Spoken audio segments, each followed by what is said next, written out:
Okay, yes. That's not going to work.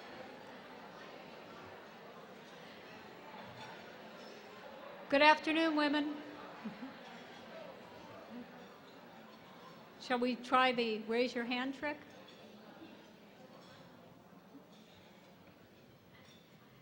Thank you. Just a couple of points before we actually get the introductions underway. First of all, in your programs and on these poster boards are the listing of all of our sponsors. We couldn't do this without them. Patronize them, pay attention to them, and we thank you. Some of the representatives are in the room today, and we're really very grateful. Secondly, a personal prerogative. One of my colleagues is here today, and she is celebrating her birthday, so I want to wish a happy birthday, and I know you'll all join me in wishing happy birthday to Hope Woodhead.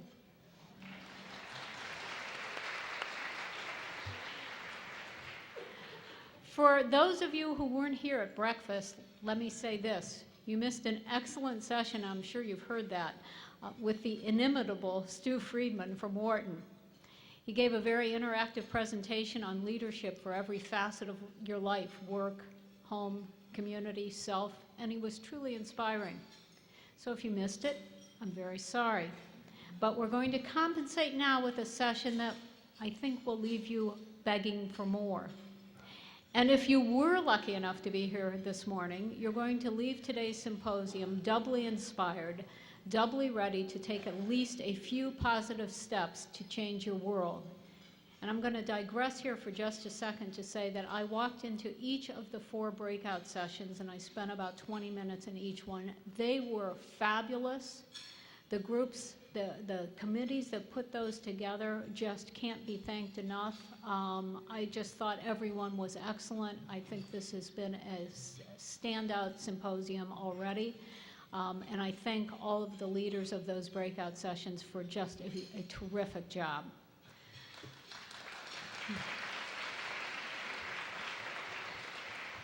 Okay, so for those of you who weren't here this morning, my name's Catherine Hatton. I'm the General Counsel at the Robert Wood Johnson Foundation in Princeton. Years ago, I was the General Counsel at the Philadelphia Inquirer and Daily News. That's relevant only because it was then, in 1997 to be exact, that I met Debbie Epstein Henry. I'm willing to bet I'm the first person in this room to have met Debbie, who at that time was a lawyer in New York City preparing to move to Philadelphia. So I have the privilege and honor of saying I knew Debbie when. I knew her when she was a brand new lawyer in Philadelphia, a smart lawyer in a city filled with smart lawyers, but ready to make her own mark on the world. And it has been terrific watching Debbie as she honed her legal and entrepreneurial skills. While still an associate at the Schneider law firm here in the city, she founded FlexTime Lawyers to provide consulting and training to employers on a wide range of workplace issues. FlexTime Lawyers is probably best known for the survey it does every year with Working Mother magazine to select the 50 best law firms for women. And if that's not enough, Debbie then started a complementary consulting company. And then she co-founded a related firm. So as you can tell, Debbie has a lot going on and a lot going for her. But wait, there's more, as they say on late night television. Did I mention she's the author of 2 books? The second, Finding Bliss, is just out. So she's been crisscrossing the country on a book tour. She, in fact, got back to Philadelphia at 1:30 this morning from Austin. And I might have forgotten to say that she and her husband have 3 boys, now ages 19, 16, and 13. Somehow, in the midst of all of this, Debbie found time to arrange for Lisa Belkin to join us today and to design with Lisa an interview format that will focus on how we can pursue our work with energy and passion and a healthy dose of realism. Debbie will tell you a bit about how she and Lisa have worked together, but first let me tell you a few things about Lisa. I've been a longtime fan of Lisa, although I met her just an hour ago for the first time. You've probably been fans too. A graduate of Princeton, Lisa spent nearly 30 years writing for the New York Times. You most likely know her as the creator of the Life's Work column in the Times and a blog called Motherload. She also was a contributing writer for the New York Times Magazine. She had a magazine cover story on the opt-out revolution. It reignited discussions across the country about the role of women. Women rejecting the workplace, women redefining success, women redefining work. Gender, economics, marriage, families, children, workplaces, it's complicated. And it's no less complicated for Lisa, who has a husband, 2 sons, and a dog. After 3 years and 1,216 posts on the Motherload blog, Lisa decamped from the New York Times in 2011 for the Huffington Post, where she was the senior columnist writing about life, work, and family. Since 2014, she has been at Yahoo News, where she is the senior national correspondent covering American social issues. You can find her at lisabelkin.com. She's the author of 3 books. The first came out of her work at the New York Times, Life's Work, Confessions of an Unbalanced Mom. She also wrote First Do No Harm and Show Me a Hero. Show Me a Hero is currently in production as an HBO miniseries, something that she describes as beyond great. She was also the host of a radio show on XM Radio, as well as a regular contributor to public radio's The Takeaway and NBC News' Today Show. In other words, as reporting and writing have evolved from ink on paper newspapers to more interactive and instantaneous forms of communication, Lisa has evolved too. As Lisa's career demonstrates, it's no longer a buttoned-up, button-down shirt world. Debbie and Lisa are going to talk to us about how and when to be satisfied with something less than perfection, how to get comfortable with leaving emails unanswered, how to decide when something less than an A++ effort will do. I'm counting on them to provide me with at least a few tips and tactics for helping me regain a little control of some part of my life. I'm sure we'll leave with ways to be more successful and satisfied. Please welcome Debbie Epstein Henry and Lisa Belkin. Thanks.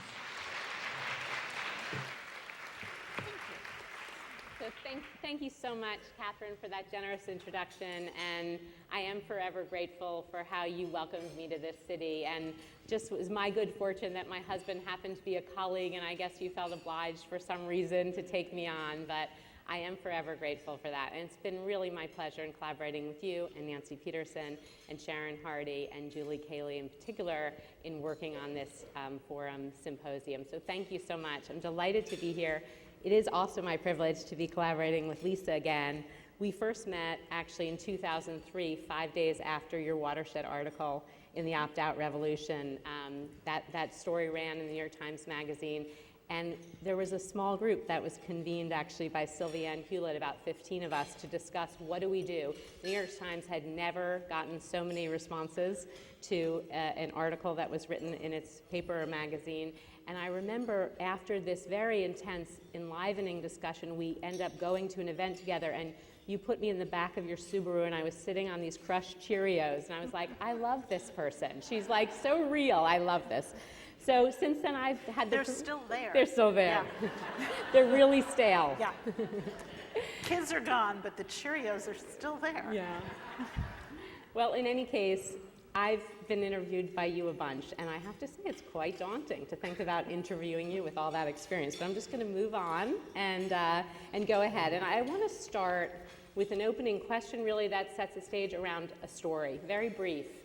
But I, about 10 years ago, did an interview of the Honorable Norma Shapiro. Many of you probably know her. She's a very distinguished jurist. And at the time, she really, she's been legendary, not just for lawyers, but for women all over the country. And I said to her, how have you done it all? How have you, you were the first part-time partner in this city, you were the first federal judge in the Eastern District of Pennsylvania, you also have 3 distinguished children. How have you done it all? And this is a woman who's now in her 80s, a total pioneer. And she said, well, you know, I just had to adjust my expectations.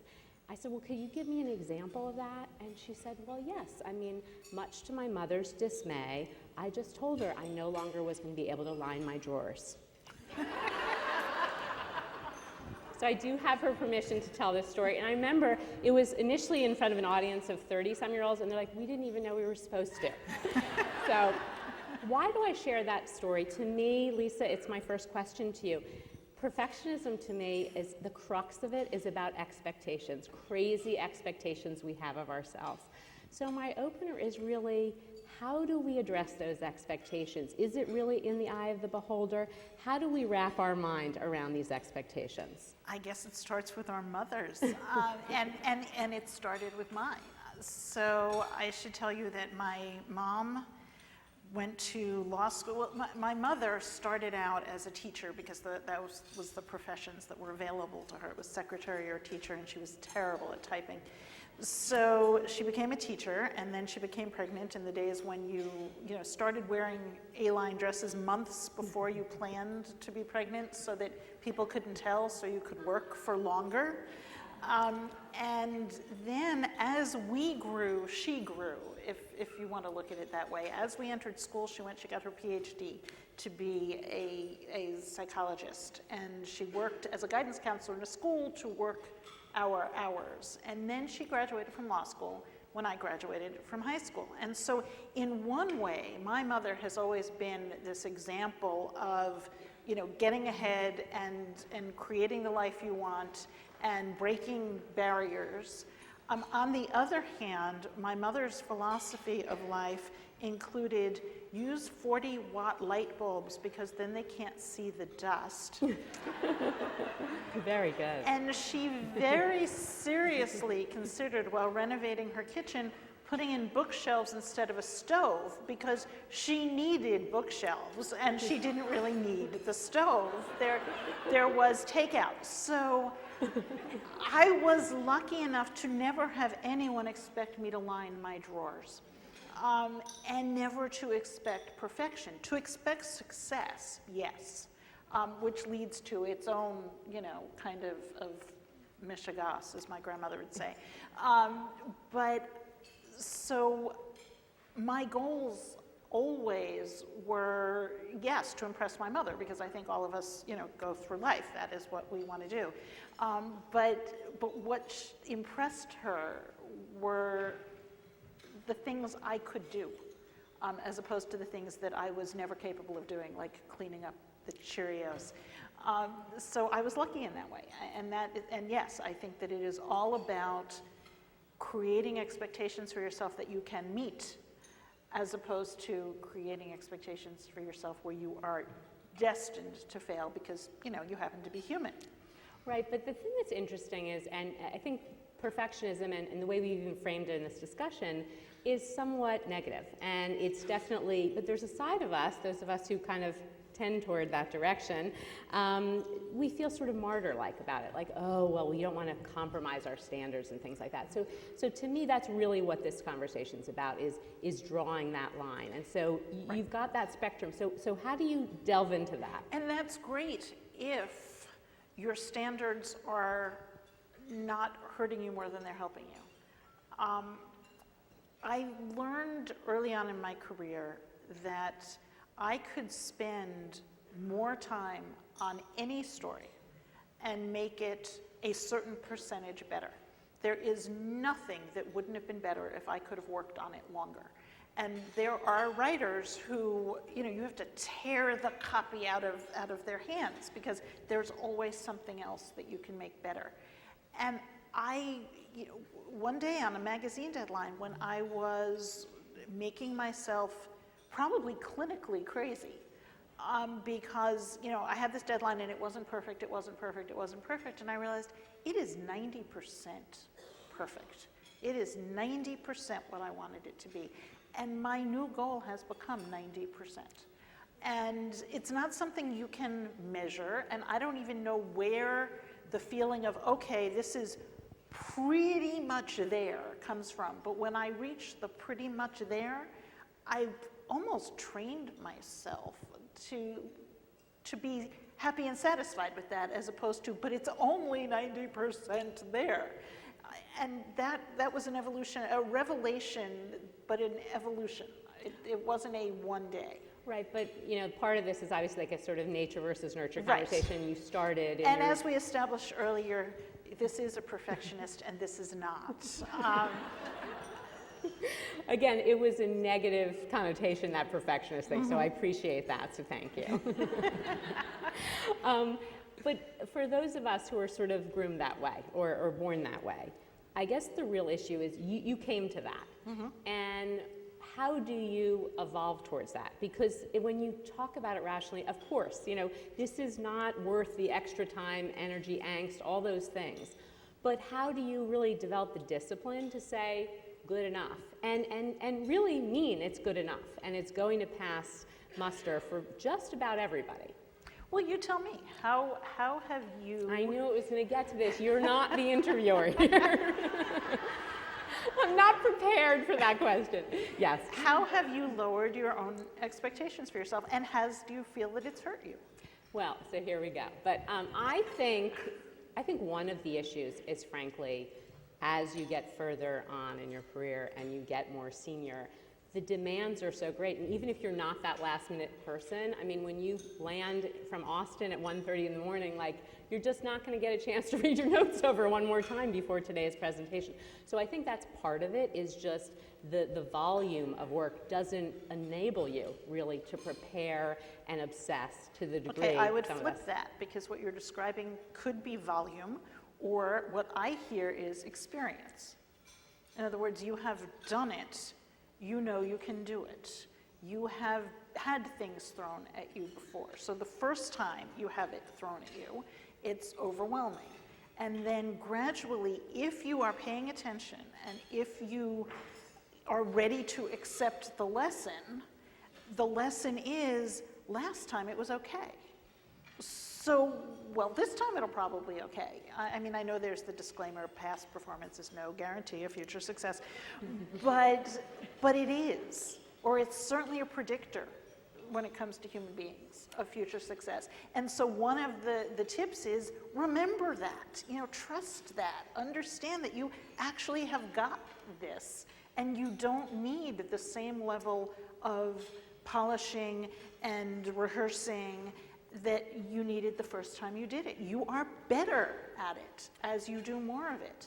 So part of this is clearly about control, right? And I remember yes. one of my favorite pieces from the Times that you wrote. I mean, it was probably over a decade ago, and you know what I'm going to say. I know what you're going to say. The Grapes of Marital Wrath. It was one of my favorites also. Yeah.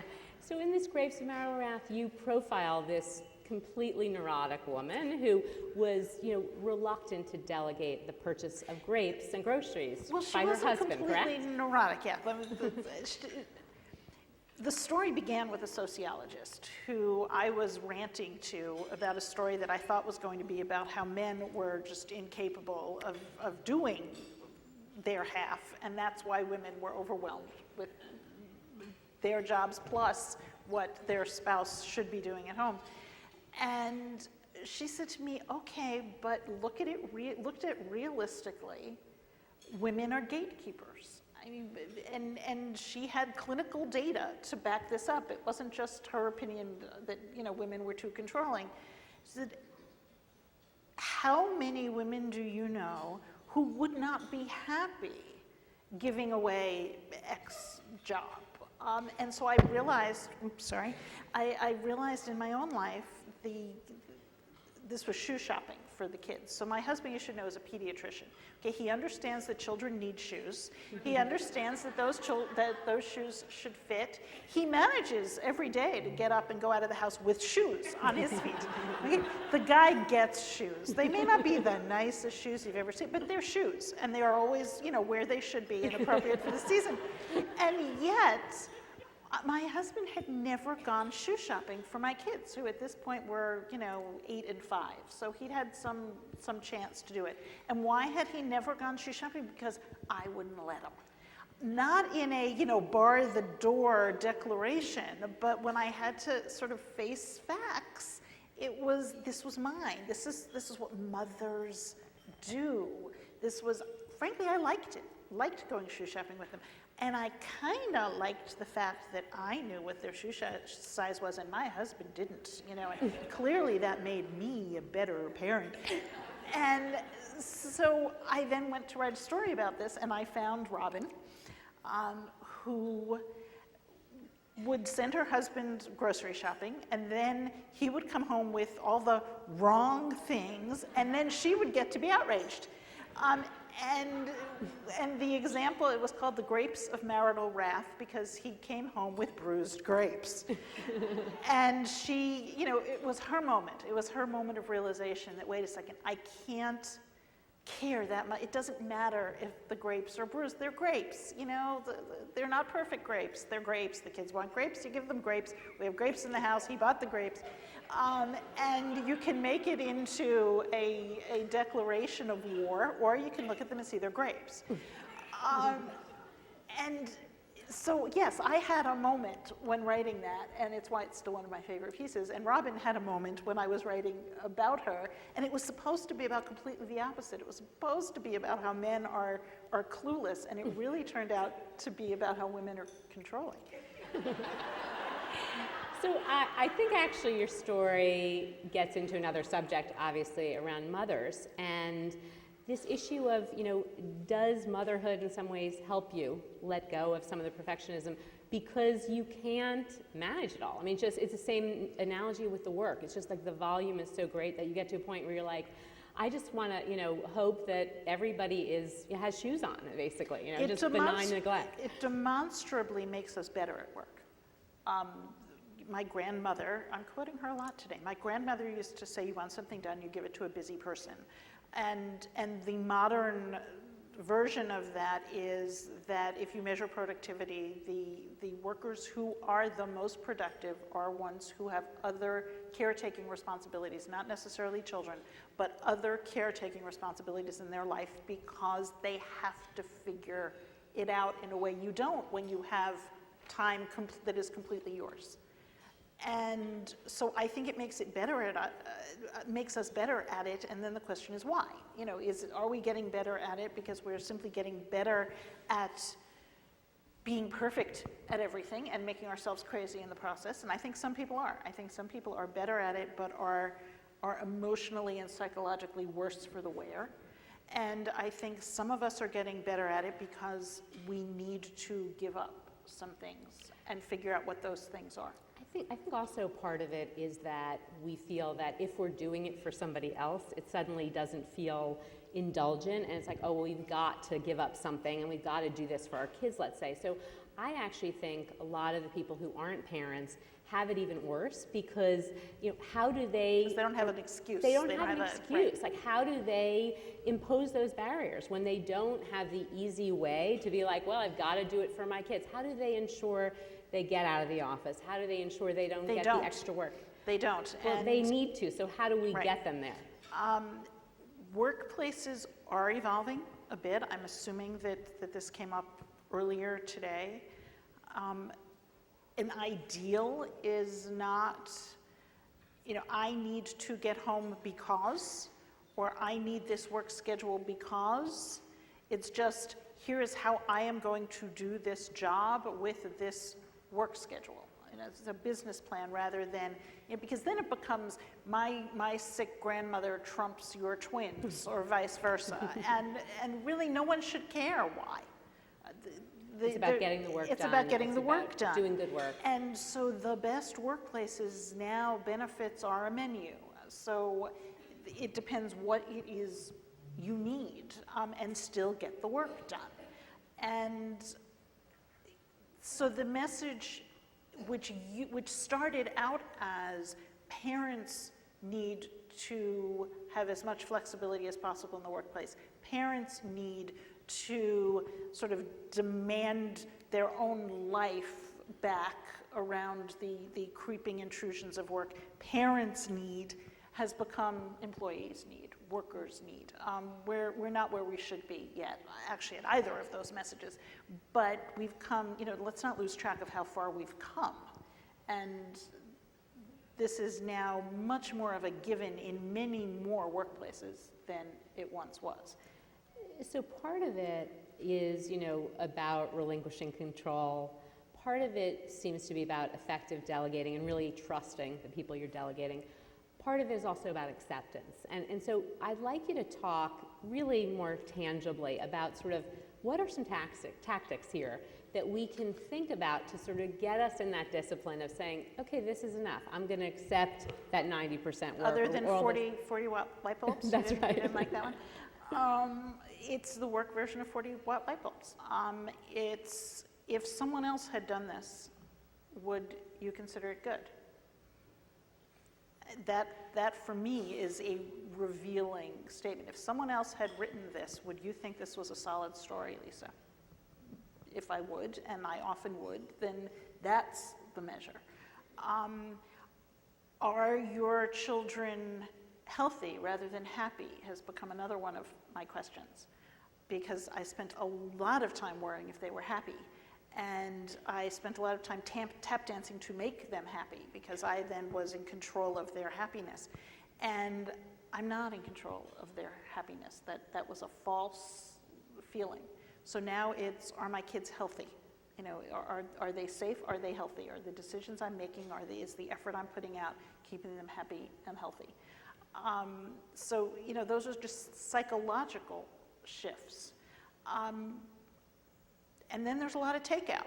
I mean, seriously, there's giving up the things that you think, the shoe shopping, the things that you think are what define you as a good X, but really don't.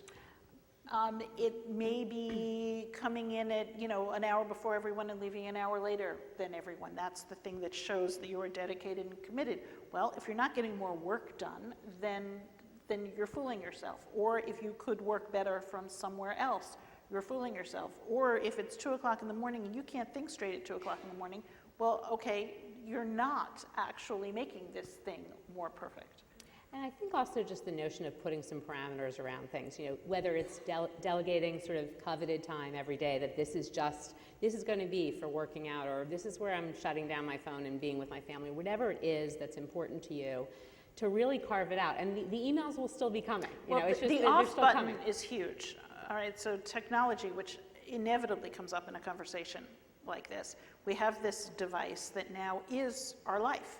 It is our office. It is how we keep in contact with the world. It is how we know what's happening in the world. I mean, our entire life is in this thing. And in some ways, that's miraculous.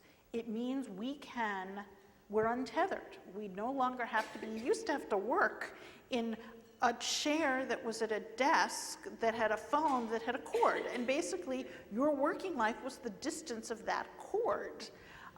So now you can work anywhere, which means you can be at the pediatrician's appointment because it takes X amount of time, and you know that it doesn't take all afternoon away from the office. You're right. kind of at but the office. You can work anywhere but everywhere. Now, the flip side of that, of course, which I don't have to tell you, is you can work anywhere, and therefore you work everywhere. And it used to be that an executive's day was limited by how long his secretary was sitting outside his office, answering his phone and typing up his letters, because he could not answer his phone or type up his letters himself. And if there wasn't, and it was a he, and if she was not sitting there, then the workday was over. Now, everyone types their own letters on their computer, answers their own phone, carries it with them, and so there is no beginning of the day or end of the day, and there's China. So you have to define it, and if you think about it, you're sleeping, Okay, we are all sleeping. Maybe not for enough hours, but we're all sleeping. So we have all decided that there are certain hours during which we don't work. You know what? The world doesn't end with certain hours that we don't work. So just redefine those, and the world still won't end. Or I purposely do not immediately return emails and phone calls. I noticed that. I couldn't help it, I'm sorry. Because they don't need to be immediately returned. And it's a way of stating to myself that this is going to be the pace of my day as opposed to this. Right. And, you know, with you, I wasn't trying to teach you a lesson, but I am trying to teach editors that there is a certain pace to our interactions. That, you know, if it needs to be done now, if, you know, I am covering news and the news is happening now and we need to talk about it now, but I don't anymore. And so we don't have to talk right away. And so far, nothing terrible has happened. It's interesting though, that's a really, I mean, it's a great example of exercising control by taking the pace of communications over and using technology to do that. It can be a very positive thing. Or, you know, even I see people effectively using technology. They get that inbox, you know, they get something in their inbox, it's really pressing. They know that their client is breathing down their neck to get the answer, but it's going to take some time to figure out the answer. And just a one-liner that says, got it, we're on it, we'll be back in touch soon. It's like all of a sudden you know, they're assured that you're being responsive. You now have bought yourself some time, and it sort of shifts the tenor of things. And so I think being thoughtful about those kinds of things. Do you use Mailbox? I mean, to get really practical and granular here, there's an email app that has changed my life. It's called Mailbox, and it allows you to take an email, and I guess it's like Tinder, you swipe left or you swipe right, but you're doing it with your email, not people. And you can delete it completely, make it go away, which is really satisfying, but I don't get to do it a lot. You can push it off into a file. So I have various files for various stories I'm working on, and you know, so if someone is responding with information that I know I'm going to need when I finally write that, but I don't need it to be sitting there looking at me every day, you just swipe it that way and you put it in a file. Or, and this is the best part, you can swipe it halfway and it asks you when you want to see that email again. And you can tell it in an hour, you can tell it in a month, you can, you know, and so if I know I don't need to do this today, but I need to remember to do it, my phone you know, it comes back. And that has changed the feeling of urgency every time you look at an inbox and you're trying to figure out what am I supposed to be doing with this. And if you clear out your whole inbox, it gives you a pretty picture of some sort of Zen scene. And it becomes the goal, is to just put everything where it needs to be, not to do everything now, but rather, okay, I need to do this. I mean, in no way are we saying here that you just want to put off work till you feel like it. That's not what I'm saying. But everything is not equally urgent, and yet the way we work now, everything can feel equally urgent. Right, I think also there's some other kind of prevailing things that kind of seem to work particularly with women to sort of challenge these issues. So one issue, which you alluded to, is this issue of guilt. So you're making these choices about what you're going to prioritize and what deserves more or less time. And, you know, there's second guessing, certainly. But there's also this guilt, like, oh, I should be doing this, you know, making more time. I should be at, you know, doing the shoe shopping. I should be at every one of those doctor's appointments. I should. And that, I think, you know, quieting that voice in your head, I think that is part of this and part of getting to better acceptance. Have you thought about, you know, some of those things or heard from readers about that? Sometimes you're right. Sometimes you should be. I mean, you know, thinking about these things is not just a navel-gazing neurotic exercise. I mean, we do need to figure out what's more important, and sometimes we do go off kilter. And feeling guilty is sometimes a sign that, wait a second, we've messed this up and need to recalibrate. So guilt isn't only a bad thing. It's when it's all consuming and we never allow ourselves to say, okay, I did well enough. Or frankly, I'm doing the best I can. And I'm doing the best I can is really, frankly, the only answer, right? You can't do better than you can. So if you're doing the best you can, then you are doing it. I come from a guilty culture. I'm from the same one. We thrive on guilt. We do guilt really, really, really well. I even thought of once writing a book called Raising Kids on Guilt and Bribery. I thought that was a parenting technique. And the idea of just physically quieting the voice, it resonates with me, because otherwise I could feel guilty about something. It's not, perfectionism and guilt are different, and what manifests for you as perfectionism manifests for me as guilt, as something that, I've got plenty of the guilt. And it's often when I have promised and can't deliver, so I try to control the promises, and then it's so much more often about my kids than about my work. I don't feel guilty about work, maybe because I'm pretty confident that I'm doing the work pretty well, and I don't know that you can be equally confident that you're being as good a parent. Right. I think you never get a report card. We think we get a report card. Okay, as society, we think it's what college we get them into. So there's our report card. And that's why we're all so crazy on that subject. But we really never we get moments where we say, yeah, okay, my work here is done. And I've had some of those moments, but mostly there's just always the feeling that we could have done better with them. So I don't have an answer for that except acknowledging it and realizing it, which goes a long way. So I recently interviewed Claire Shipman, who's written that book recently on confidence that's gotten a lot of buzz. And one of the main concepts in the book, and this is a quote, is success, it turns out, correlates just as closely with confidence as it does with competence. And which is, their key finding, she and her co-author, Katty Kay. And I wonder whether that's part of this discussion too, is just, if we are out there exuding more confidence, is that enabling us to let go of the perfectionism in a really good way? Yes, that we can just be out there. And that is also very female. The idea, Sheryl Sandberg talks often about how when you post a job, men will look at the requirements and say, well, I've got some of these, and then apply. And women will look at it and say, well, I'm missing that one, and not apply. Right.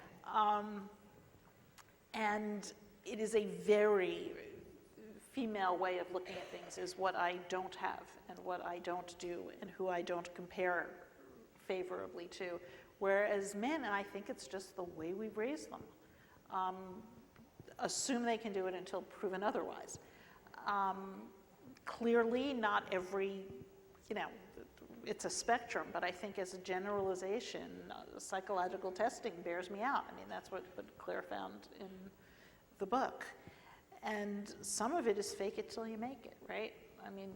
If you pretend you can do it, then eventually you convince yourself. And can you think in your career if there have been various points where then that's really borne out for you, that you've really been kind of at that, there was a triggering event or there was some sort of moment where you're like, okay, let's handle this differently, let's do this with a different level of ease? Speaking in public, yes. I was a high school debater, so it wasn't that I came to public speaking without some sort of level of I could get up, I could talk. But I spent a lot of time, I spent far more time figuring out what I was going to say in talks than I ever did in articles. And I was not a great speaker as a result. I was very much, okay, I have my page here, and if I have to digress from it for a moment, then or look up at any moment, then I completely lose it. And then the opt-out revolution came out, And it was the first time I was actually asked to speak, I think, about something that was personal to me. Until then, I wrote a book about a hospital ethics committee. I wrote a book about a housing project. These were not personal. They were interesting to me, but they were not personal. And I started not having a script. And I realized I'm good at this. But it was a shock, and it took a long time to trust it. And so I was terrified the first number of times out of the gate because I was doing something completely out of my comfort zone. And I went with it. And it seems like you've almost gone the other way. So Lisa interviewed me, did the New York launch of my first book. And I remember kind of being ready for the prep call and everything. And she's like, oh, you got it. You literally wrote the book on it. I was like, can we talk about something that you're going to ask me? And sure enough, for this program as well, I was like, I've got my outline. She's like, of course you do. We're not doing a planning call. I'm like, all right. We have very different feelings. Well, because I found that once you say something to someone, you then apologize the next time you say it. So I am going to prepare you for this interview call. The preparing calls are always better than the actual conversation. Right. Because in the actual conversation, you have this tendency to look at someone and say, well, like I told you on the call, because you feel like an idiot repeating yourself to someone. We don't repeat ourselves well. Right. So part of this also, interestingly, is about an appetite for risk, I think. And I think, this is when we talk about things that impede women's success, even successful women sort of getting to the next level. Part of it is being able to be really deliberate about risk. And I've seen what tremendous opportunity that creates. So in even just relaying your stories about doing that, so pushing yourself how to do that, can you give some thoughts, share some thoughts about how to do that, how to get people out of their comfort zone? I spent 30 years working in one place. That's about as risk averse as you can get. But the industry changed around me. I mean, the floor fell out. There was no place else to go in newspaper journalism. And probably the riskiest thing I ever did, and maybe the scariest, was leaving the Times and going to the Huffington Post. I decided I wanted to find out what the 22-year-olds were doing. If they were going to reinvent my entire profession, I wanted to see what it was I wanted to meet them, And it was the only time in my life that I truly had to make a pro and con, and there were as many cons as there were pros, and I deliberately decided to do the scarier thing because it was the scarier thing. And there's an exhilaration to that once you do it, but it's terrifying while you're doing it. And so the only practical advice I have is, if you have gone as far as you can go in the safe option, then you have to jump, because otherwise the opposite of that is just boredom. And along those lines, part of this notion of perfectionism really may be about just having exhausted the place you are. And really, when you're on that trajectory where you're really pushing yourself and you're accepting those challenges and taking on those risks, you don't have the time or capacity to get to that perfectionist point, because you're striving, you're in transit. And can I put in a pitch for getting old? Absolutely, we're all headed there, yes. Because getting old actually is the answer to an awful lot of the things that we're talking about. So you do have a feeling of been there, done that, I got this. You do have the feeling of been there, done that, need something new, I'm going to try a risk. You have, in most cases, the knowledge that your kids are mostly baked. You can't damage them as much, and on a practical level, they can get their own clothes on in the morning. So you get back a bit of your own life.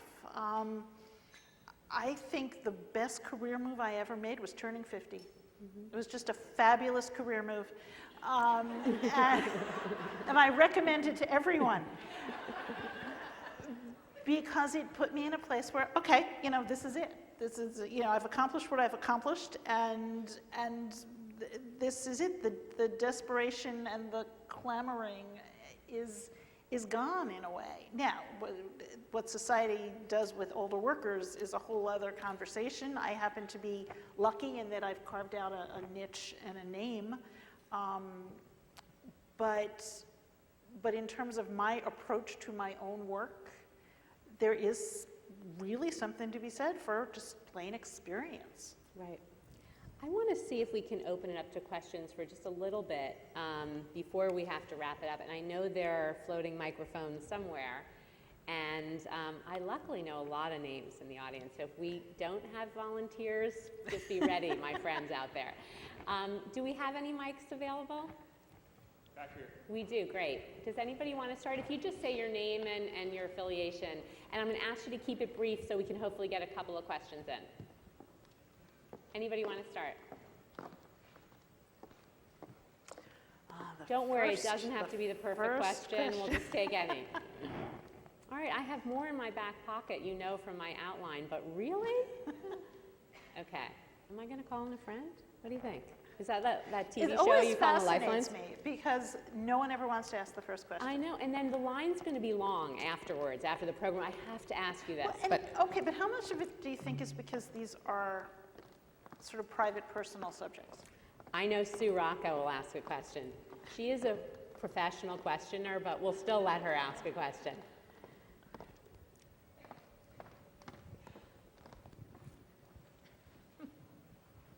Hello. I'm enjoying this immensely. My name is Sue Rocco, and I'm the founder and host of a radio program called Women to Watch.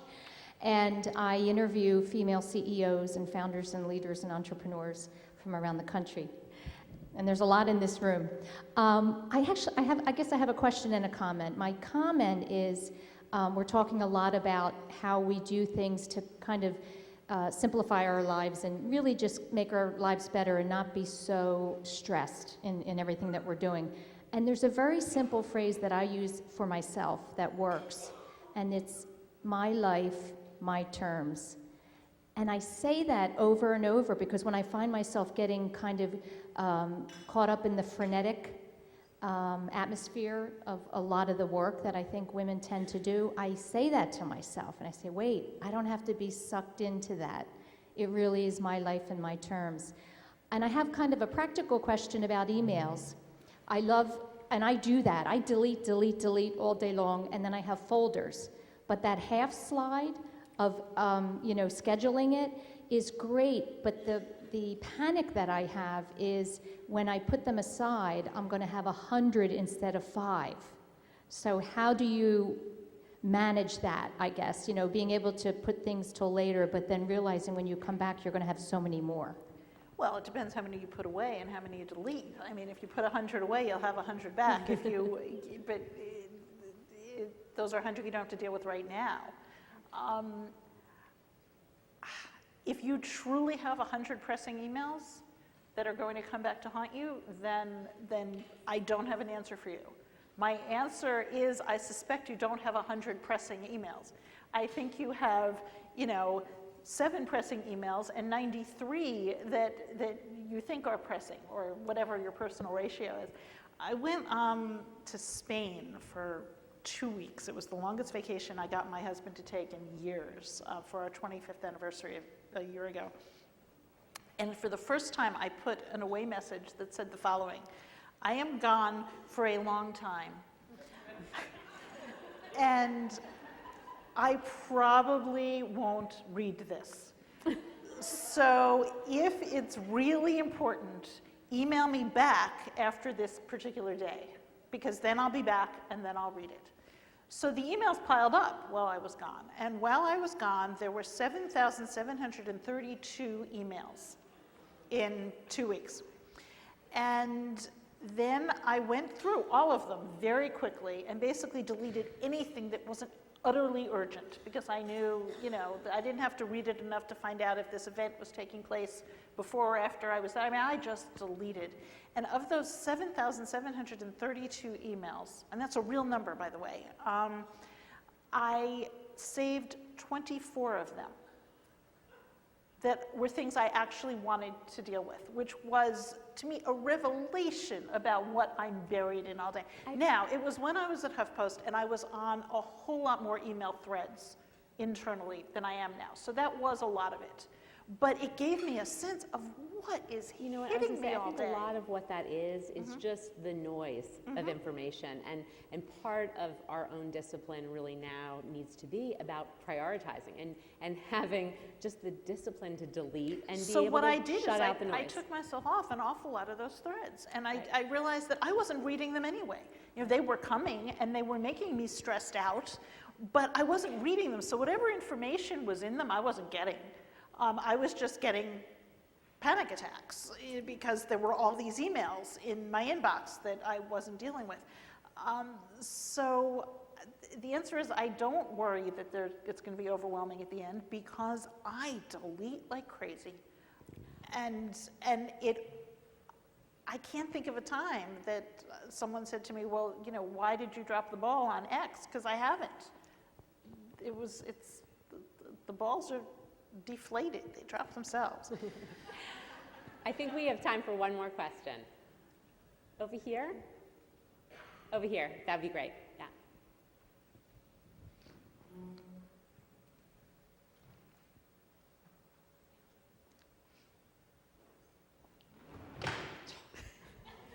Very dramatic. Okay, be dramatic. Talk about dropping things? Yeah.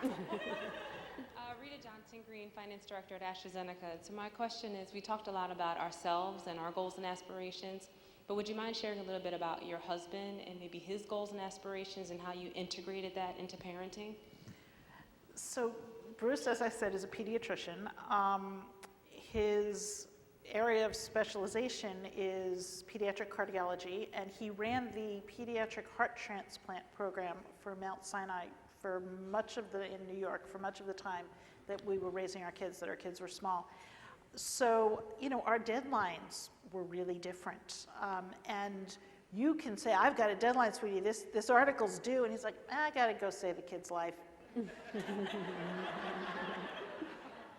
So in terms of flexibility, I was the one with assumed flexibility.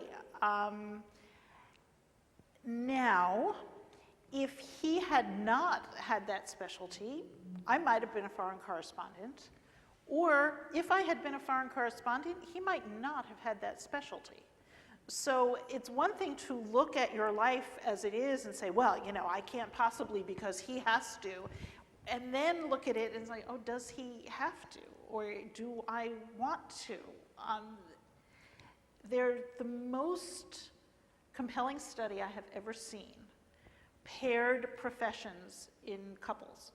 So they compared one couple where he was a professor and she was a doctor, and then another where he was a doctor and she was a professor, let's say. And in the profession where he was a professor and she was a doctor, they reported that his work was less flexible than hers because, publish or perish, and he has classes to teach at certain times, and he has all these papers to grade, and he has, and the politics of the department, and she could work in the kind of practice where you had certain hours and certain people were on call at certain times, and when you weren't on call, then you weren't on call, and you know where this is going, in the profession where he was a doctor and she was a professor, they reported that she had more flexibility than he did.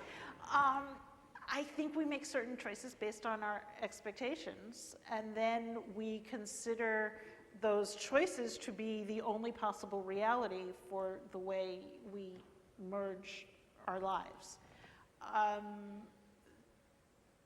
The reality was I wanted the life that was more flexible, and I didn't want to be a foreign correspondent running around and never home. And Bruce is more of a workaholic than I am, and gets more of an adrenaline rush from that. And so That's why we worked the way we worked, not because there is only one way to do the jobs that we do. And I think what's also interesting, and the way you convey it in terms of your own marriage, it seems really about you each electing a choice and a role that you each wanted to play. Right, now the problem is when you don't talk about it, or when you resent it. Right, or when it's not your choice. I mean, I think actually the best letter to the editor to the opt-out revolution piece I remember was the one that said there'll never be equity in the workplace until there's equity at home. Mm-hmm. And so I think that, these are really important issues. When I speak on college or law school campuses, I always say, choose your partner well. It's really a smart thing to do, and I feel like when I work with people who are further along and married, I can't give that advice, but it is quite important advice. Unfortunately, we have to conclude, and I want to ask you your parting message. Is there anything that you either want to underscore that we talked about, that we, or something that we haven't touched on that you really want to make sure you leave the audience with? So the only really practical piece of advice I have is, I don't know how many of you have trouble falling asleep at night. That's my Achilles heel. And so I realized that an awful lot of, while I was falling asleep, my brain would not shut up. And there was this list in my head, and the content of that list was so nasty. No, it was, you should have made more phone calls, you should have done more work on that story, you shouldn't have eaten that cookie. It was the list essentially of everything I had done wrong in the course of the day. And one night, I just decided to change my list. And instead, I made a list of everything I had gotten done that day. Some of it minuscule, but it was still what I had done right that day. That's great. And I now, when I can't sleep, that's what I fall asleep to.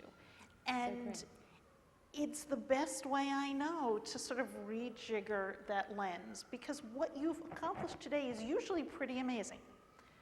And it's a far better sleep aid than the nagging and the gnawing that we tend to subject ourselves to. I love that. I think that's a great concept. And I want to piggyback on that with a parting message of my own that really builds on that. And it's, again, coming back to how we open this discussion around expectations and turning back to your opt-out revolution piece. And for those of you who didn't read it, Lisa profiled 8 Princeton women, Princeton graduates, including herself.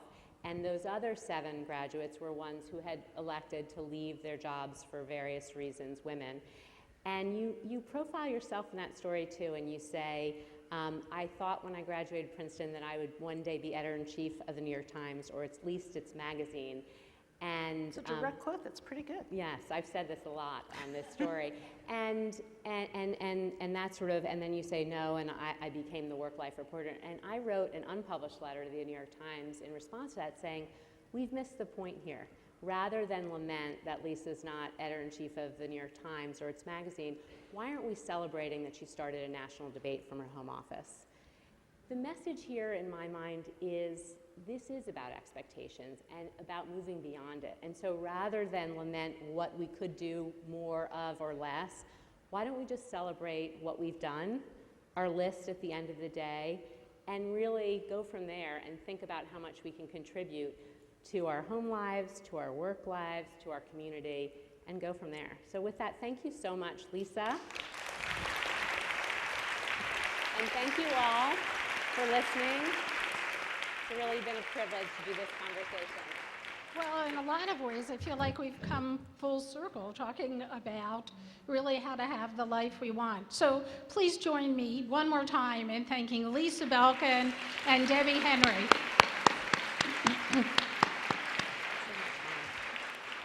I also want to thank our symposium chairs one more time. So Catherine Hatton, Nancy Peterson, Debbie Henry, thank you so much for this wonderful day. I also have a request from Stu Friedman. He'd like you to follow him on Twitter.